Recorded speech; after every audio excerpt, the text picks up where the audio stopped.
I want to talk about a little bit about the trade wars, the tariff that's coming into effect tomorrow because of President Trump and his position on trade.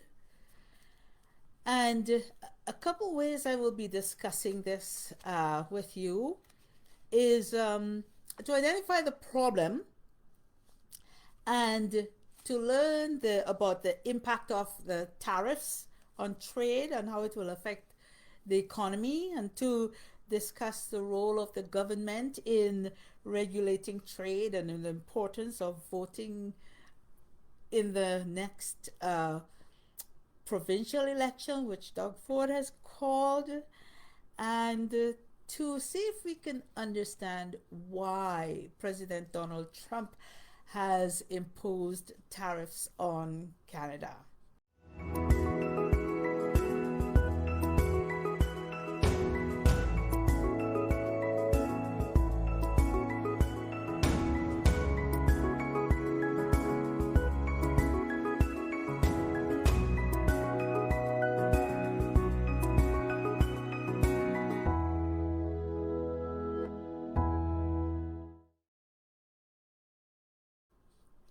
Now, since he has imposed the tariffs, a number of our politicians have gone to Mar-a-Lago in Florida to meet with him and discuss the issues of the 25% tariffs that he's imposed on us. Some of the people who have gone is Justin Trudeau, Prime Minister, Danielle Smith, um, and she is the Premier of Alberta. Dominic LeBlanc, he is Canada's Public Safety Minister, and he accompanied Justin Trudeau. And Canada's Public Safety Minister, Melanie Joly, she has also gone to Mar-a-Lago to discuss with President Trump what can be done about the tariffs. Another minister who has gone not to Mar-a-Lago, but was at the inauguration, was Minister of Innovation, Science and Industry, Francois Philippe Champagne. And you know, if you are listening, put a comment there. Tell me where you're listening from, and give some feedback about what you think you would have done if you were the Prime Minister or if you were a Premier, whether of Ontario or Manitoba or Alberta or Nova Scotia or Quebec. If you were the Premier, what would you do?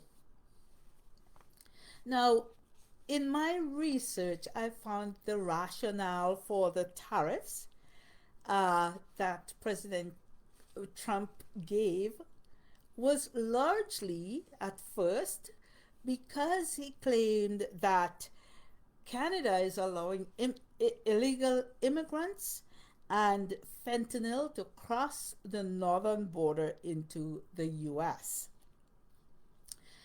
Now, Prime Minister Trudeau says it's just 1% of illegal immigrants and 1% of fentanyl crossing the border. But some people claim that it's actually more in the vicinity of 7%.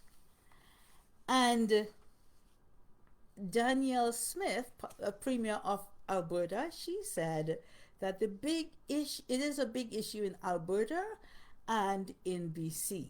It may not be a big issue in Ontario, but it is a big issue in Alberta and BC.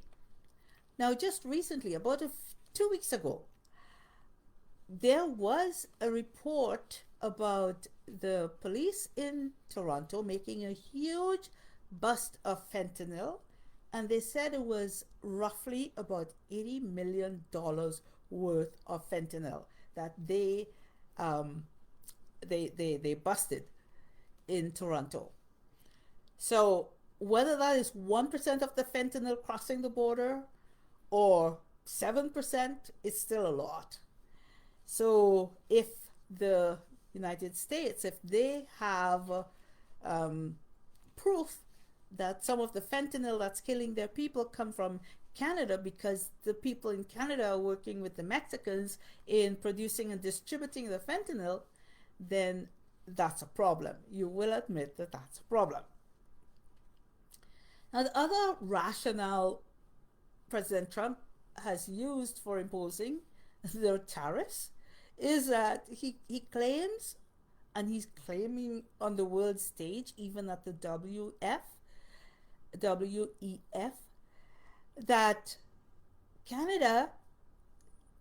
the Canadians have been nasty to us on trade. And he said, and I heard him say this, historically, Canada has been very, very bad and unfair to us on trade. Now, whether or not he's saying that so that you would reopen what was once called NAFTA, now it's being called CUSMA, which is the Canada-US-Mexico agreement, maybe he's doing that to open that agreement, which ends next year, discuss the agreements early, but we don't know. We don't know if even discussing it early would help Canada get a better deal with the tariff threat, which takes effect tomorrow, February 1st. Now, the other rationale he has, so that's one rationale, is that they've been nasty to us on trade. The other one is probably because he wants to open that free trade deal early instead of waiting till next year, or waiting till later this year, in fact. And the third reason he seems to be giving is that Canada is not spending enough on their defense, and Canada is expecting the US to protect them in case they are attacked by anyone. Now, the situation with that is that NATO member countries must reach, they agreed to reach a defense spending goal of 2% of their GDP. Canada has been at 1.35 since 2019. And Canada is at the bottom of the list of countries in NATO that have not been able to meet its target. So, as I share with you the feedback about these issues from various perspectives, listen to what people have to say. Various people, they have been interviewed on various news services, and also they have said this when asked about these issues. So listen carefully to who says what about these various issues. That Canada has been nasty to the US on trade, that maybe President Trump wants to open the negotiations, which was called NAFTA, is now CUSMA.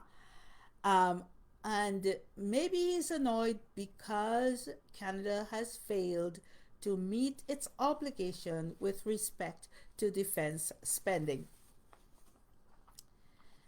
Now, is there a trade imbalance?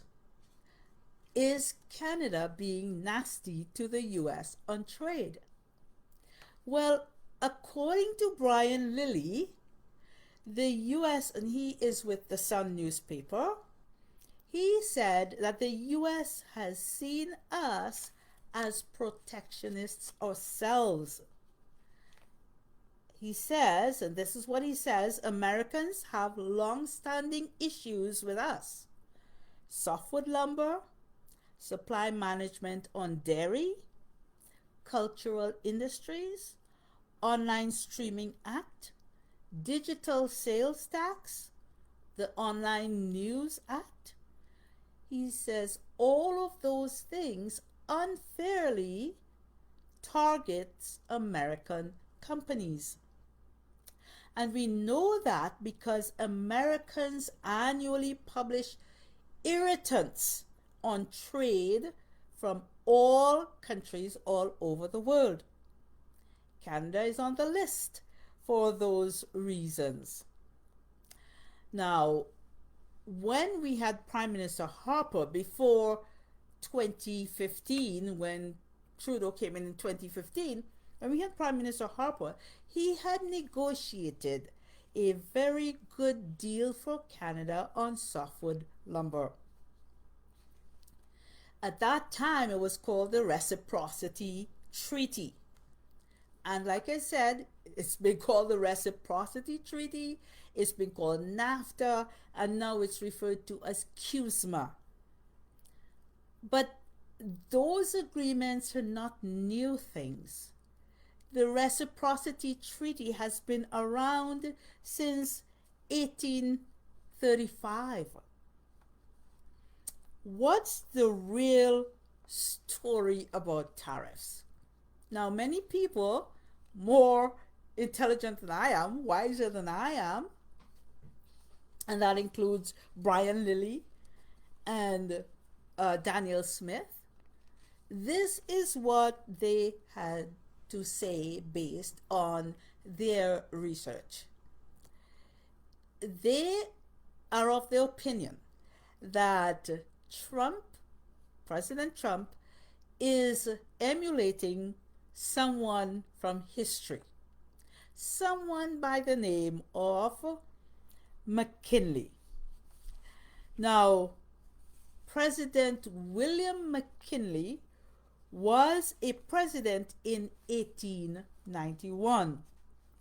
Now, from the first day that President Trump got into office, he made an announcement that President McKinley's bust was going to be chiseled into the face of the mountain that has the presidents. I forget the name of the mountain, Mount Rushmore.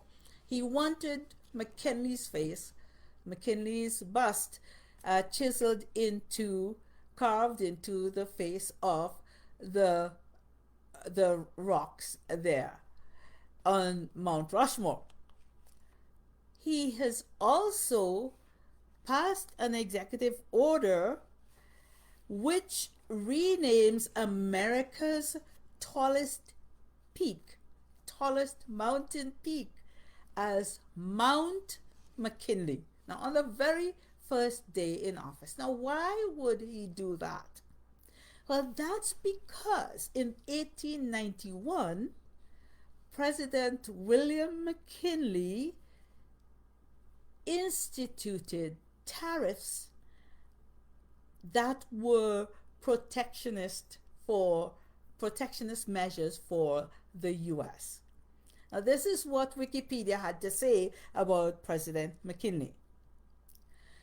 The tariff was framed for the people as a defense of their industries, as a protection to the labor of their hands, as a safeguard to the happy homes of American working men, and as a security to their education, as a security to their wages and their investments.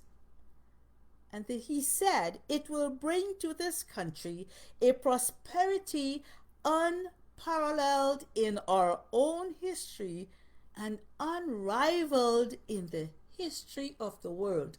Now, I have listened to lots of President Trump's speeches, and they are almost verbatim when he talks about America first and bringing back that golden age for America and bringing back all the American companies all over the world to establish their businesses in America to make America great. And he describes what would happen in the exact same terms of having a prosperity unparalleled in our own history and unrivaled in the history of the world.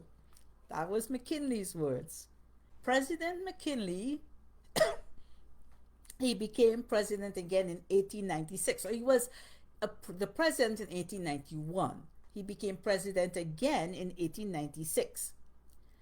And guess what? He won 51% of the votes. And again, because of the tariffs, he brought in prosperity that lasted from 1896 to 1932. Now, McKinley was sworn in as president on March 4th of 1897 as his wife and mother looked on. The new president gave a lengthy inaugural address. He urged tariff reform and stated that the currency issue would have to await tariff legislation. He warned against foreign interventions. We want no wars of conquest. We must avoid the temptation of territorial aggression. And that, my friend, translates into peace through strength, which is President Trump's mantra. He said he wanted peace through strength and arbitration. And in the U.S. and Spanish War, it gave them Puerto Rico, Guam, and the Philippines. So these are some of the suggestions based on what McKinley has, what people know about McKinley. And Premier Danielle Smith mentioned just a few nights ago on the news that she has dusted off her history books and she's been reading about McKinley because she's convinced that President Trump wants to bring back in the McKinley method of prosperity, which was tariffs and peace through strength. So this is what some of the politicians have said, as they have suggested that the response should be. The Minister of Innovation, Science and Technology, Francois-Philippe Champagne, said, "Our strategy is to prevent and prepare. There are lots of dialogue taking place with various U.S. Secretaries of State." He said that we should remind those south of us that we are their largest customer. We buy more from the U.S. than China, Japan, UK, and France combined. And he thinks that that argument should hold some kind of weight with President Trump. He said, for Trump to achieve his vision of a golden age of the U.S., he needs energy, core minerals, the supply chain from Canada. He said, we make things together. That's the difference between Canada and other countries. 50% of what we sell to the U.S.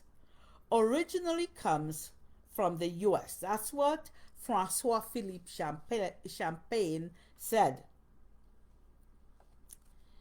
He said there are few people waking up in Washington and thinking about Canada, but we need to double down on our efforts and keep the dialogue going with governors, mayors, senators, and other stakeholders.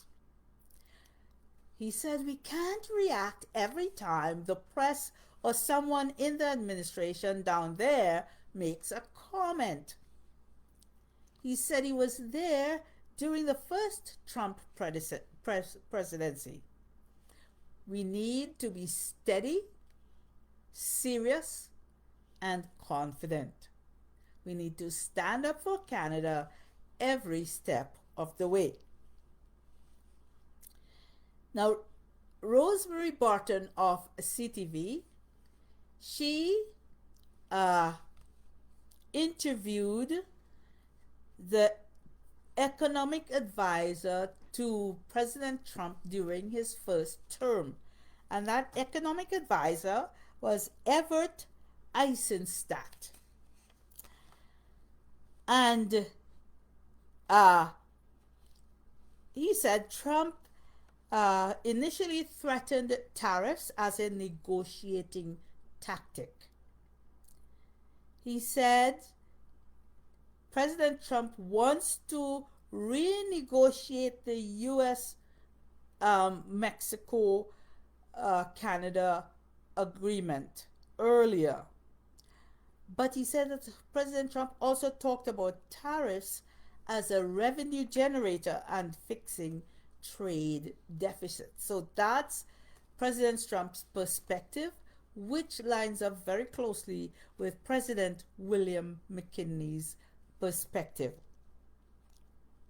Now, Rosemary Barton said, at what point will he be satisfied with Canada? And that's a valid question. And Everett responded, this issue cannot be resolved over days or weeks. It is a long-term discussion. But we have to learn from China. They went tit for tat. And at some point, because of the great disparity in the market, the tariffs outpaced the market. Then they had to retaliate with something that's beyond tariffs. And then the relationship spirals out of control, which becomes tragic. So that's the warning from Everett Eisenstadt, who was a previous advisor in the first presidency of President Trump. What he suggests that Canada does is to define clear objectives where we have shared values and try to address President Trump's concerns about energy security and other things that may not be a part of the trade agreement with Mexico and Canada.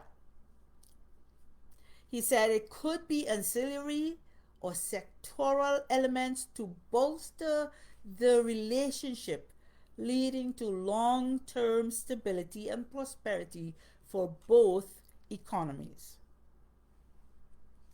And he suggested that the process of renegotiating that agreement should happen as soon as Canada is ready, because we know this is coming, so you don't need to wait for a couple of years to be engaged. He suggests that it's a chance to be the first mover, which is always a good place to start with a new administration, and to set the table on trade and economic matters. Canada can set a template for other economies. Canada was the first mover many decades ago with the US-Canada Free Trade Agreement and then NAFTA. Canada being the first mover here can change the paradigm, not just for Canada and the US, but for many economies as well. So that's the advice from Everett Eisenstadt, who was the advisor to President Trump in his first presidency. So he encourages a quick engagement because it is more um, it is more productive than a delay. Some of the other people that contributed to this discussion that I have in front of you here tonight, um, they came from interviews with Global News, and then also with CTV, and with CBC, from CBC with Andrew Chan. So we'll just run through what some of those interviewees and interviewers had to say about this whole issue. Perrin Beatty was interviewed, and Perrin Beatty was the former cabinet minister of 7 major departments of the Canadian government and also Chamber of Commerce. He was the CEO for the Chamber of Commerce. The anchor asked him about President Trump receiving a report, targeted to receive a report about the free trade agreement around February, around April, and asked why it was brought up. It was February 1st was the implementation of tariffs and not later after the agreement was discussed. Perrin Beatty said, "We have no idea. At first, he had commissioned that the report be delivered to him on April 1st. That would have been better for Canada because it would have given us more time to sort out our political vacuum." The political vacuum, of course, is no leader for the Liberal Party and Parliament being prorogued. Then, on the very same evening, while signing executive orders, President Trump throws out this date of February 1st, which he has come back to on several more times. So the anchor asked the news anchor, there are some saying that Canada should push to open the trade agreement early instead of the review next year. Will it help Canada deal better with the tariff threat? And Beatty said, there was a report in the Wall Street Journal that this was part of Trump's strategy. Force an early renegotiation of CUSMA. It's called CUSMA now and not NAFTA. The reason for this keeps changing. First, it was tariffs because of the border. He was concerned about fentanyl and illegal immigrants crossing the Canada-US border. Then there was the fictitious $200 billion trade deficit with Canada, which President Trump has alleged that there is a $200 billion trade deficit with Canada. Then came the report in the Wall Street Journal that said that he wanted to reopen CUSMA early. And Perrin Beatty had to admit, we just don't know. We just don't know what it takes to satisfy him at this point. We have to wait and see what he does and tailor our response to that. He said, we have no choice but to respond, but it has to be an intelligent response. And the anchor asked, well, what are some intelligent ways that we should respond? What are some intelligent ways to respond? And Beatty said, at the inauguration, and this is a very interesting idea. At the inauguration, there were $1 trillion worth of tech oligarchs standing behind President Trump. They spent a lot of money and their dignity to curry favor Trump to buy access to his ear. Let them know that if they want to do business in Canada, their business is also at risk with the tariffs. What can we do to head off tariffs? Or get them lifted if they are imposed? And if not, what can we do to increase pressure on the US administration without doing damage to ourselves? And of course, you know who the tech oligarchs are. Mark Zuckerberg, Jeff Bezos, and the Elon Musk, and the what's his name, the guy who developed OpenAI. Karen B said it's 75% of our trade goes to the US. Other people say that it's just 50%. But even so, it is still bad news. It will affect Canadians terribly. The reason is that all three countries, Mexico, Canada, and the US, they prospered well all because of NAFTA.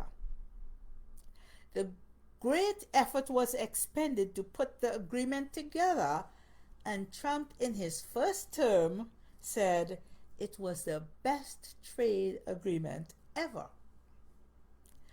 We should view, this is what Perrin said, we should view January 20th as Canada Independence Day, where we say, never again will we allow ourselves to become this vulnerable.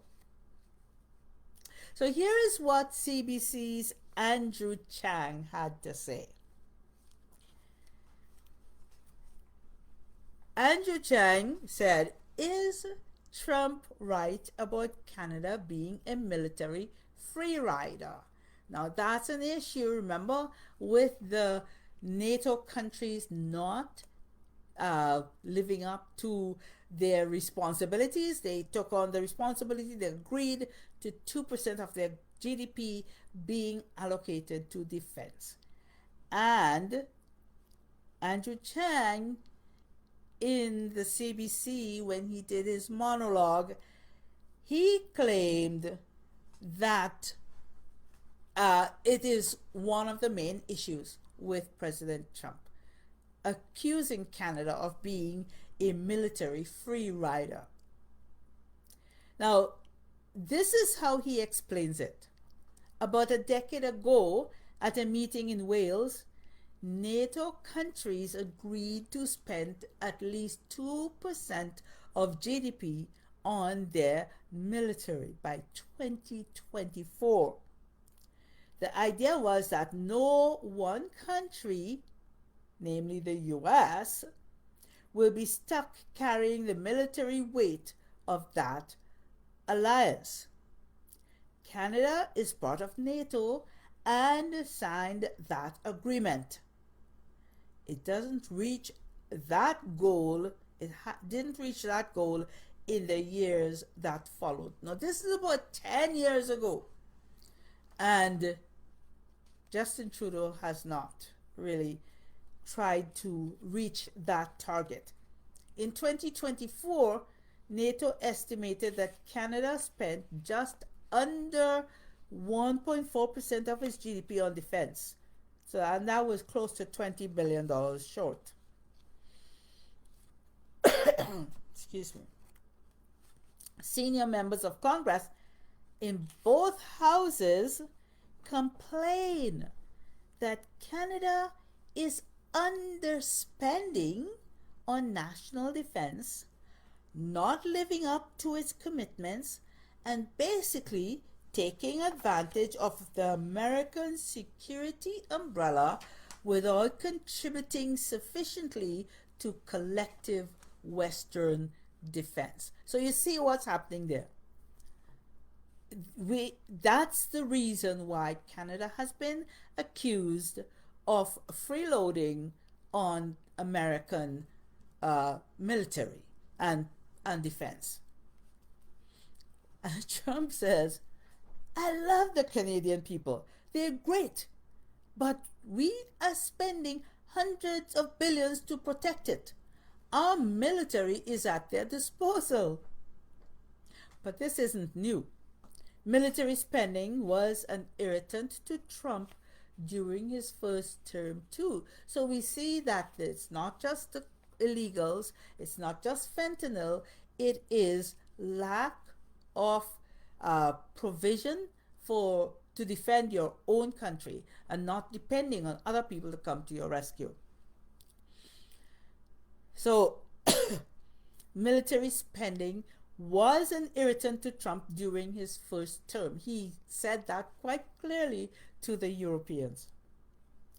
But I watched an interview where Trump said to Trudeau, we put it, that's the military spending, on a payment plan. I'm sure the Prime Minister will love that. And he said to Trudeau, what are you at? What's your number?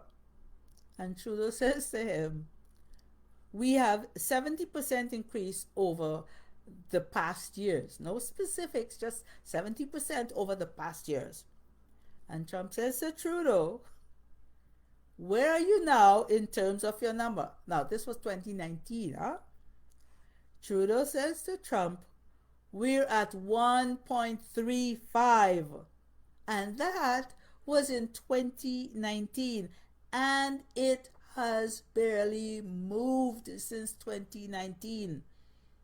And this at a time when NATO countries are feeling increasingly threatened by their most powerful adversary, Russia. Russia is threatening NATO with long-range missiles in Europe. Across the NATO alliance, there has been significant increase in defense spending and defense preparation in response to what Russia did in 2022. It did not motivate the same levels of spending in Canada.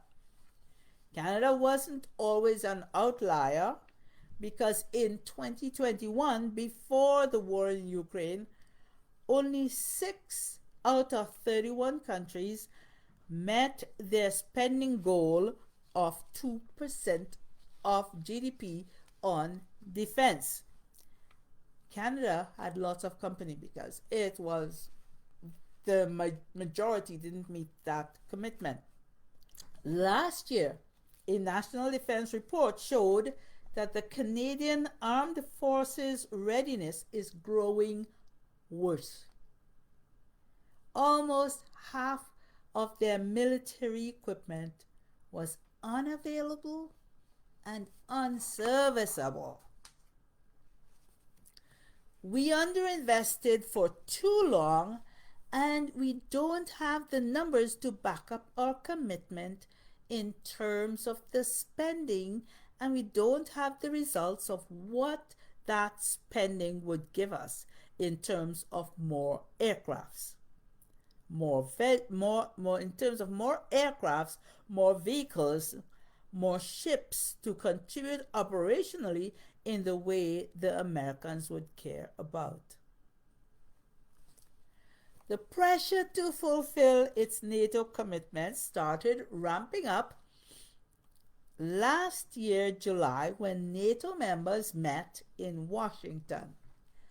Canada's plan back then was to spend 1.8%, not 2%, not the 1.3 that he's stuck at.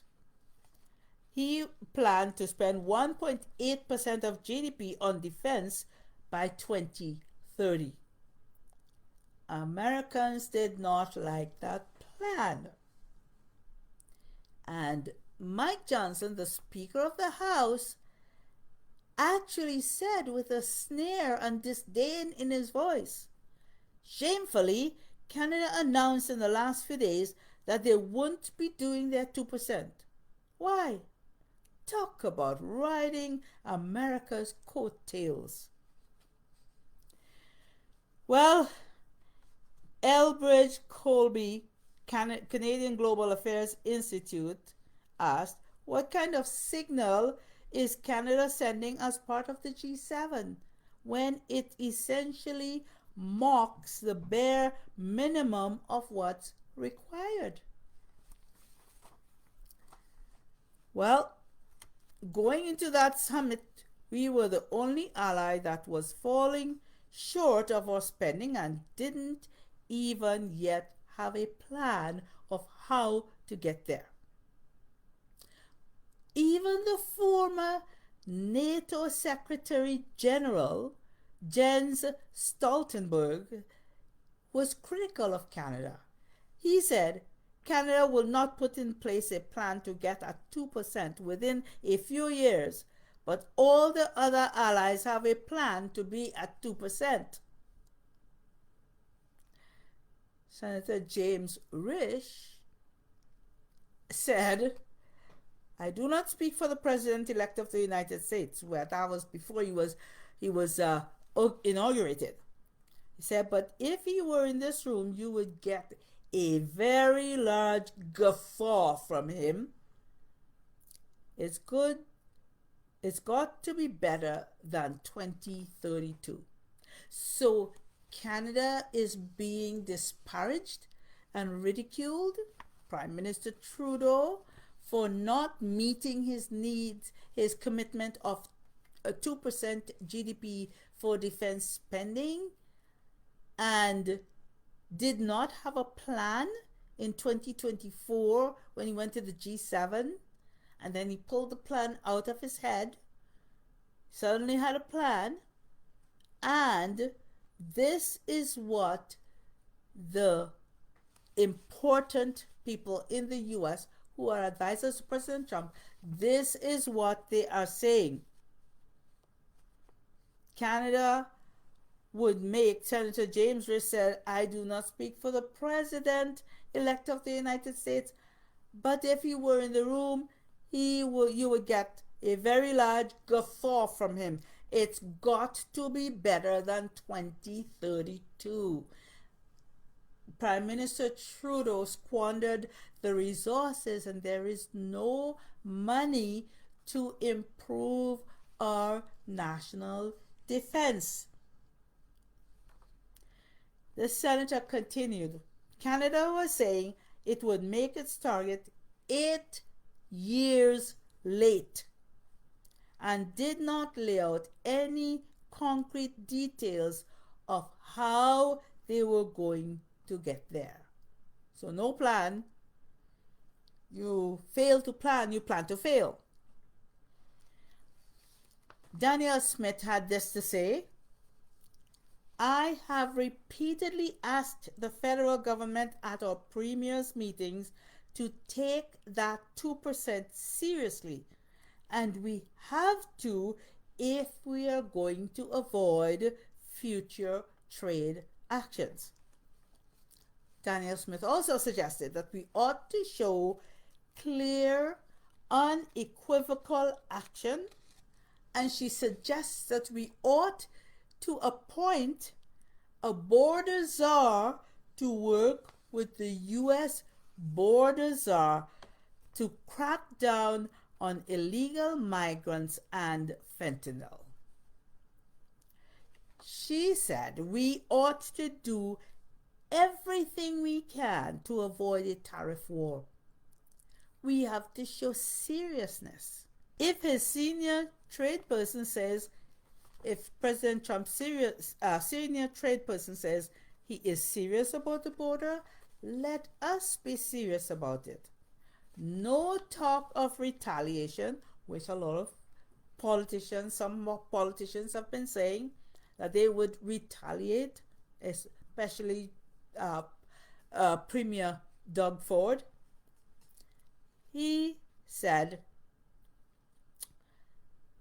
she said, no talk of retaliation. We should not have any talk of retaliation, but we should make sure that we don't have to have that discussion about retaliation.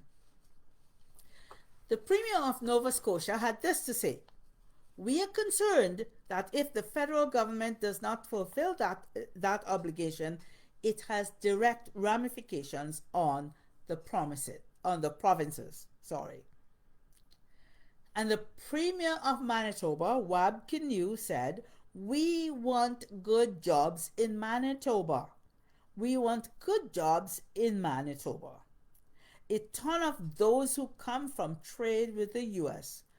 We need to be a good NATO partner. So that's what the Premier of Manitoba said, that a ton of trade comes from the U.S. and we need to be a good NATO partner.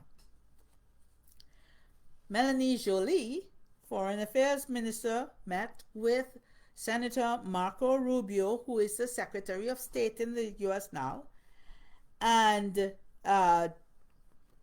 in an effort to use diplomacy to hold off the trade wars. But Howard Lutnick, the Commerce Secretary, said Canada might avoid tariffs by acting swiftly to strengthen the border.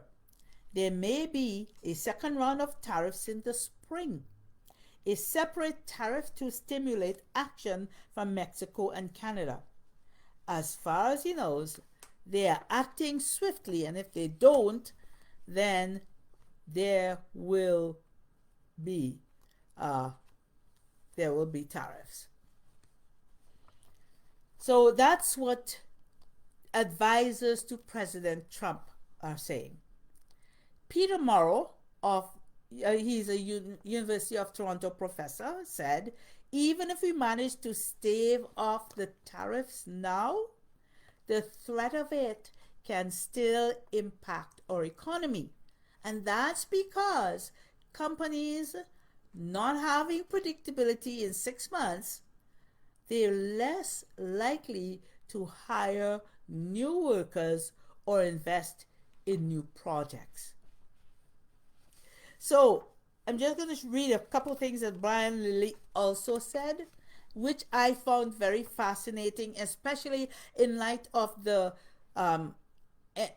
him being enamored with President William McKinley. So this is what Brian Lilly had to say. Trump is not bluffing. He's unpredictable, and he is repealing income tax in the U.S. It generated money because of tariffs and income tax. He says tariffs is an economic measure and a negotiating tool. He also affirmed that Americans have long-standing issues with us, and he highlights these long-standing issues: softwood lumber, supply management on dairy, cultural industries, Online Streaming Act, Digital Sales Tax, Online News Act. He says all of those unfairly target American companies because we are protectionists ourselves. When Trump says that they're nasty to us on trade, Americans publish trade irritants all the time on all countries. Illegal crossings, Trudeau says it's 1%, but it's really 7%, which Danielle Smith says it's a big issue in Alberta and BC. And the last reason why Brian really thinks that President Trump has imposed tariffs is because they are a way to shift the geo-economic order. China is trying to make a major play to replace US as the dominant country. The US wants to remain on top. So all these issues indicate is that China is always in the background. Polyev had a good suggestion, according to Lily. He suggests a dollar for dollar tariff, not on the things we need from the US, like fruits and vegetables, so our food costs will go up, but on things we can get internally or purchase from Mexico or South America. 88% of Canadians want retaliation, but not blindly, and Lily thinks that Poilievre's plan is a good plan. So that's what I want to talk to you about. So hopefully the tariff issue has blown over in the next 2 weeks.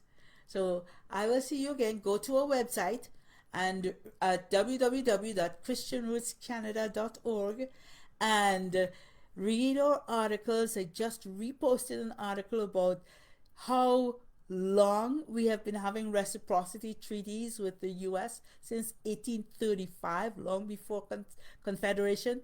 So take a read and educate yourself, and this too shall pass. I firmly believe this too shall pass.